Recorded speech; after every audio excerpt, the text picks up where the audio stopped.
Everything starts with a nice cup of coffee in the morning. Hi guys, and welcome back to our channel. This time is another Tech Tuesday, and today we're back to the Land Rover. We are going to change some bearings in the front wheels, and as it looks right now, I bought them on Amazon. They're not that expensive, so I'm going to see how long they're going to last. My car is a V8 4.4, and it's been running about 187,000 miles, so I think it's about time that we go ahead and change it. So let's get started. Let's see the details. If you haven't already done it, please like and subscribe and hit the notification bell, and then you get another video whenever I'm back with a new one. So let's get started. So here's the bearing that we're going to put in, and as you can see, it's coming with a complete amount of it's actually already put in, as you can see. So the wheel hub is here, that's where the axle goes through, and here we got the bearings inner outer on both sides here as well. They're a little bit greasy, but that's fine. But let's go ahead and take it off. One of the things that can actually cause some trouble is to take the disc off, because the disc is actually mounted to keep in place through this little area right here. There's a small wrinkles in there. There's a bolt that goes through with the torque, and sometimes, depending on where you are in different places of the world, this might be so rusty that it could be hard to get off, and when you do try to get it off, you might actually destroy the torque on the outside. So let's have a look at that as well as we go through. Anyway, let's go ahead and get the wheel off the Land Rover, and then we get started.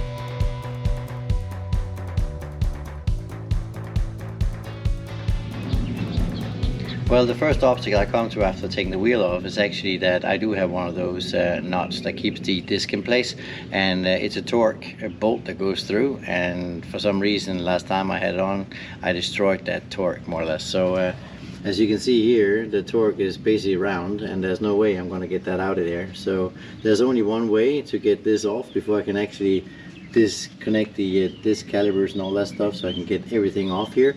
That is basically to drill this out. So here's how you do that. I've actually taken a my little drill here, and I put a Milwaukee drill in there. I'm not quite sure. This is a 3/8 that I put in, but it has to fit this into the hole here, and then once it fits into the hole, you can actually drill the first part off, and then the bolt comes out. Once that comes out, you should be able to grab it on the other side, and then you could go ahead and get the rest of the bolt out. Now, I'm not going to use that again on the other side, so I might just throw it away and then put a new bolt in there. But let's see if we can drill this off and see how that goes.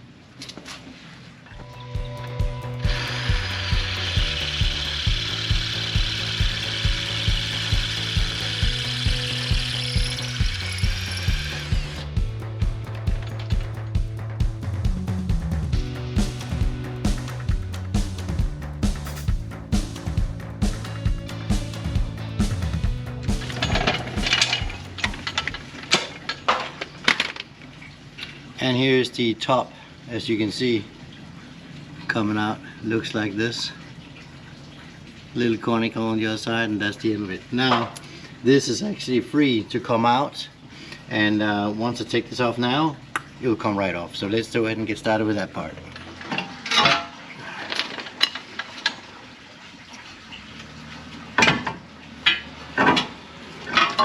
As you can see, the whole thing comes off now.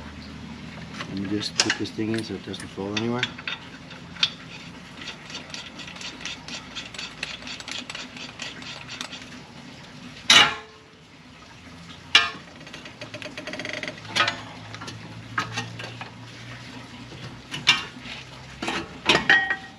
There we go.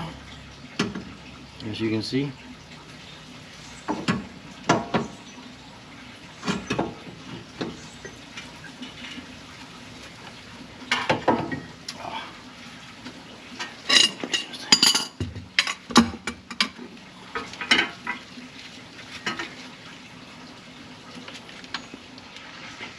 hooks for the caliper is always good, so we'll put that up here. So it's gone. That way it's hanging there, and we can take this off. Put that away, and there we go.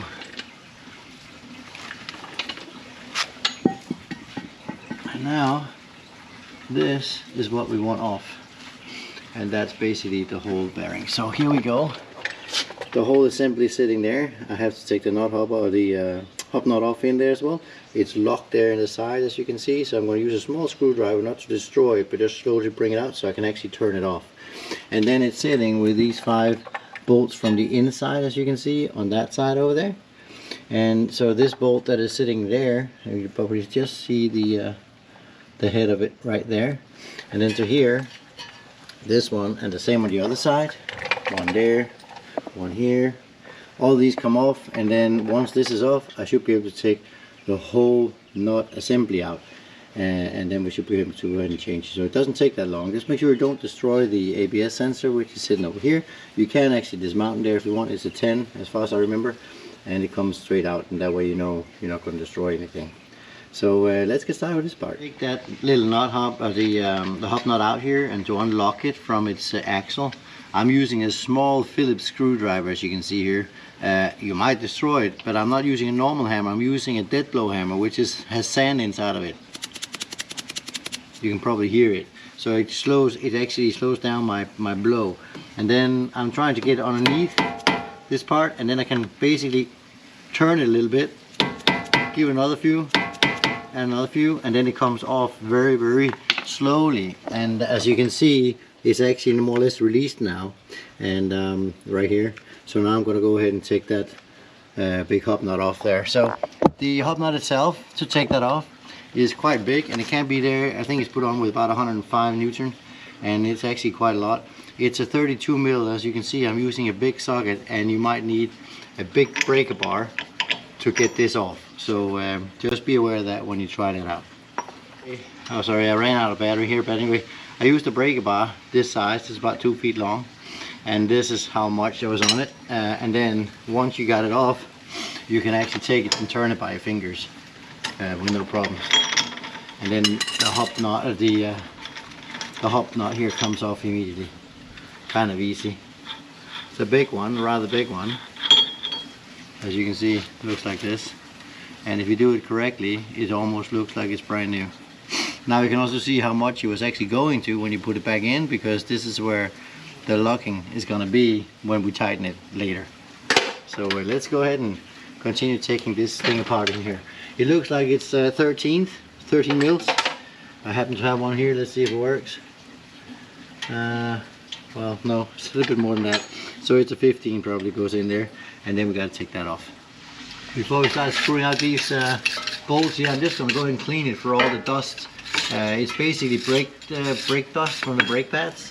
As soon as we get them off, it's going to be easier to go ahead and unscrew them and unbolt them on the other side. It's 5/8 that goes in there, so it's a little bit different than the other one. It's not the metric system, so we're back into imperials. Once we get them off, it should be no problem to go ahead and get the rest out of here. So let's try that. Use a bit of WD-40 and just put a little bit on these bolts, and then it should be easy to take them out, and we should be ready. Time to loosen the bolts. There's the first one. They're not too tight, but they're there.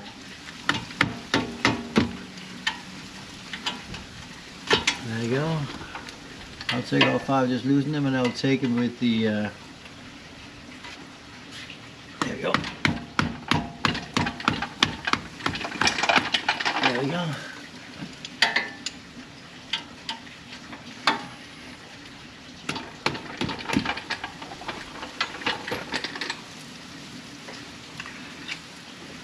There we go.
So here it is, the old bearing.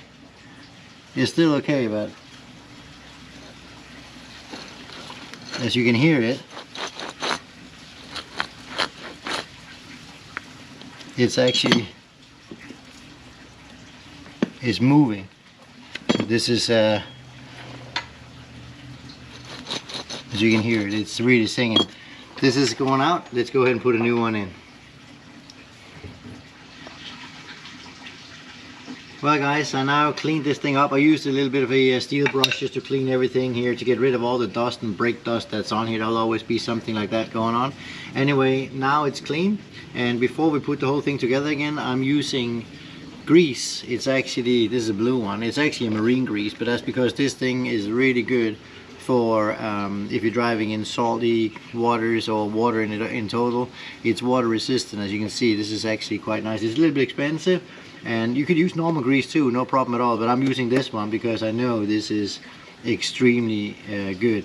So I'll put that on here before I assemble everything, and then I'm gonna put all the bolts back in again. So let's get started with that part.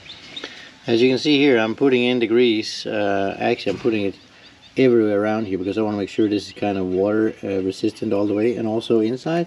That way I can always take it apart again, and it's easier to get this bearing to fit into the hole that's up here as well. So I'm going to put grease on this part too, just to make sure we get it everywhere. That way the car works great as well when you do four-wheel drive and all that stuff. So I'm just going to put it on there. That's fine.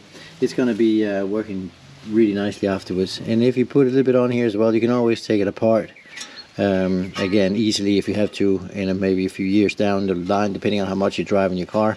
But at least it's easy to fix, and you don't have to fight all the rust and everything else. So now this is ready, so let's go ahead and see if it will fit up there and put it back in. I'm gonna see if I can do this with one hand job here, but I'm not 100% sure. We'll see. Oh yeah, there we go. It was almost there. Let's turn it the right way. There we go. Now it's just a matter of getting the axle through. But let me just get one of the knots up here, or the bolts to hold it. If I can get it through, it would be nice. I think I got it there. It's just with the finger, I'm hand tightening it first here. There we go. And now it's actually coming through. So now we're just going to assemble the stuff, and that's going to be a new wheel bearing in the left side front here. And of course, before I assemble the whole thing and go backwards, I'm going to go ahead and clean my brake calipers up here as well to make sure they're actually running well. That way I know the car is braking completely even, and that's going to be the end of it. Then we're almost ready for a test drive. So let's get this thing reassembled.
So I just cleaned the brake caliper and got the pads over here. They're almost brand new, as you can see. Recently changed. This is all set, all greased up. And then I was looking at my at my disc, basically the rotors, and I think it's good on the outside. It looks nice right here, but on the other side it's actually kind of worn out a little bit, and that's why I'm deciding to change it. It's too heavy for me to turn around, but actually on the other side you can see it's worn out.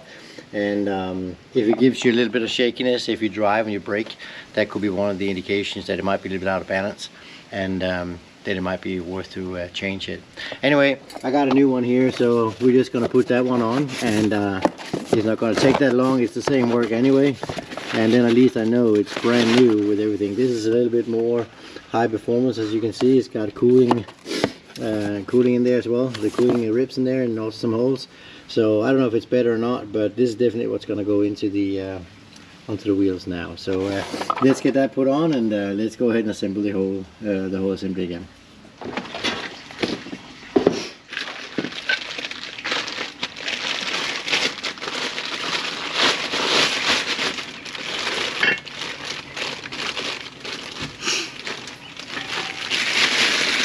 These are different, and it actually says on here as well, front driver's side, and so I hope this is the right one. It should be. So let's go ahead and put that on and see how that actually will work. Now the important part here is that since it's already treated with a coating, do not get your fingers in and get them greased up. It's going to be a lot more work afterwards. There we go. Works perfect. Good. Let me go ahead and get that turned to the right direction here. There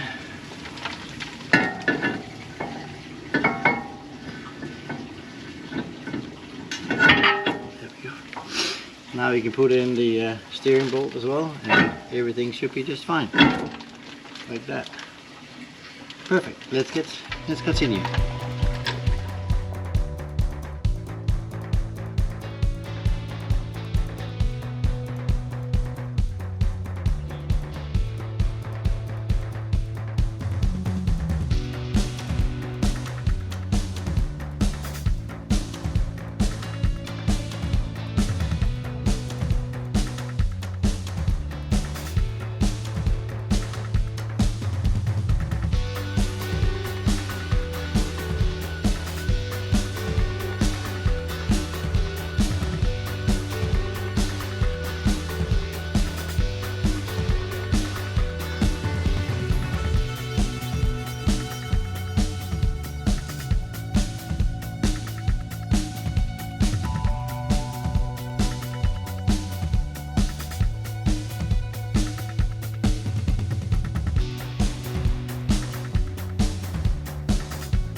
And that's it. That's how you go ahead and change the wheel bearing. Well, I took the rotor as well this time. Take out a bolt that might be stuck because of rust on the other side or whatever. I put mine together without the bolt right now, and it's fine. However, I need to go out and test drive it first, and then I'm going to order a new bolt and put that in here in the next few days. But basically, I think you get the general idea. Don't drive without the bolt that I put in, the steering bolt that's there. But other than that, it's actually pretty much straightforward, and once you're done, you have a complete new set of wheel bearings, a new disc, rotors, whatever that's on there, and you're gonna have a lot of fun with it the next many miles. So if you do that, take a bit of time for it, and don't rush. Just go ahead and take your time, take it apart. You might actually be able to do this within a couple of hours, and you should be fine. Anyway. Well, I always change both wheel bearings on both sides, of course, and here's the right hand side in the front, and it looks pretty nice in there as well. But feel this, you can actually hear it. It's moving back and forth, so this wheel bearing is definitely, you hear like ticking in there already just by when I'm pulling it. And so this wheel bearing is definitely shocked too. So I'm going to take that off now and put some new discs on and do the same thing on this side, and then we go test drive it.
Well, that was 2 changes of wheel bearings and also the rotors. Took both of them right away, cleaning out the brakes, put the brake pads in again, and now it's time to go out and test the car. Looks like this now. It's got some new discs in there with cooling ribs and also cooling holes. So they're different. Make sure they actually put on the right side so you don't mismatch them. They have to turn the right direction, otherwise they're not going to give you the ultimate or the performance that you want out of them. So it's very important. Other than that, let's go out and drive it and see if it's actually working as we want.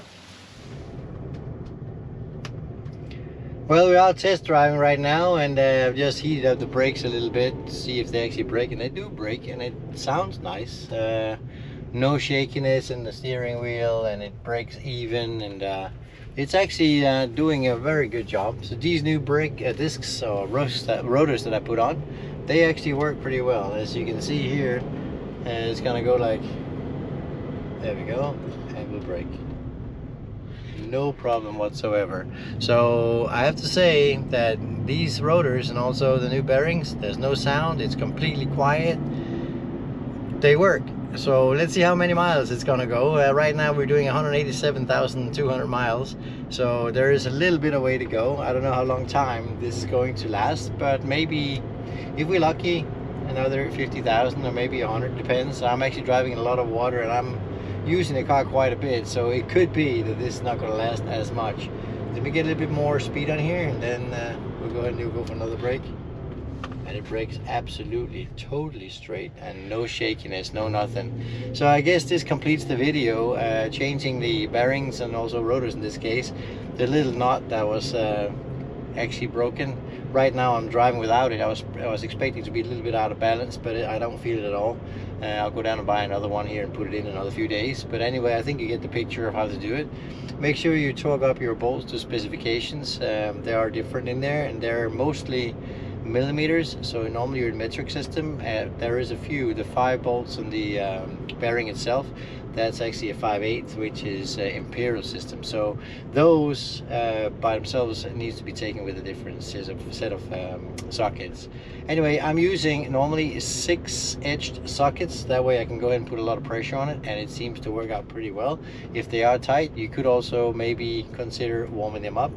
Let them sit with some WD-40 for at least an hour, a little bit more, maybe definitely some minutes. That also helps it. And then of course, if you go ahead and clean out the bolts, if you can get to the wrinkles on the other side, that would help as well. Anyway, I think this is the end of the video, and I hope you enjoyed it. And if you don't mind, please like and subscribe and hit the notification bell. That'll make me happy, it's a lot of other people happy, and I hope you enjoyed it. Good luck with it out there, and I hope I inspired somebody to go ahead and try to do the same as I just did. You save a lot of money on it, and definitely it'll go and benefit you in the long run. Anyway, it's time for me to do like a tree and leave, so until next time, see you then. Bye bye.